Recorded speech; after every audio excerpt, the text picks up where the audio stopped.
Hi everyone, তো অনেকদিন পরে একটি নিউ মিনি ব্লগ নিয়ে চলে এসেছি। তো আজকে একটু বেরিয়েছিলাম ঘুরতে, তো চলো রেডি হয়নি। তো প্রথমে একটি ফিটমির কম্প্যাক্ট পাউডার ইউজ করে নিচ্ছি। ভিডিও করার সময় এটা হাত থেকে পড়ে পুরোটাই ভেঙে যায়। দেখো এটার অবস্থা কি হয়েছে।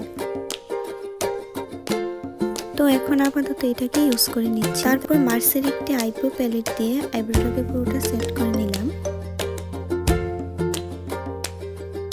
তারপর এখানে একটি ইনসাইডার একটি লিপ গ্লস ইউজ করলাম।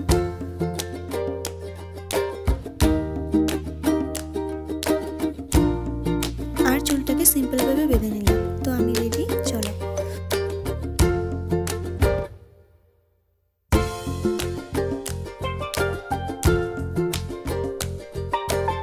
তো যাওয়ার সময় দোকান থেকে দুটো চকলেট নিয়ে নিলাম। তো প্রথমেই গেলাম জগন্নাথ দিঘির পার্ক। তো যারা যারা উদয়পুর থেকে দেখছো তারা অবশ্যই আশা করি জায়গাটাকে চিনবে। খুব সুন্দর, হাঁটার জন্য তো খুবই ভালো। এখানে অনেক মানুষই নাইট ওয়াক, মর্নিং ওয়াক করতে আসে। তো আজকে আমিও গেলাম একটু হাঁটতে।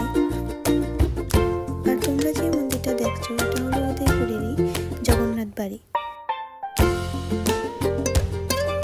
তারপর ওইখান থেকে হাঁটার পর বেরিয়ে পড়লাম। তারপর ওইখান থেকে বেরিয়ে একটি ক্যাফেটেরিয়াতে গেলাম। আমি প্রায় সবসময় ক্যাফেটেরিয়াটাতে আসি যখনই আমি উদয়পুর থাকি। ক্যাফেটেরিয়ার ভিতরের ডিজাইনটা পার্সোনালি আমার খুব ভালো লাগে। আর এখানে ফুড আইটেমগুলি অনেকটাই ভালো এবং খুব সুস্বাদু। আর আমি এখানে বসে নিজের কিছু ভিডিও নিচ্ছিলাম আর আমাকে বারবার ডিস্টার্ব করছে। একবার তো মোবাইলই করা যাচ্ছে না। তো অনেকক্ষণ ওয়েট করার পরে ফাইনালি খাবারটা চলে আসলো। তো আজকের ভিডিওটা এতটুকুই। দেখা হবে আমার নেক্সট ব্লগে।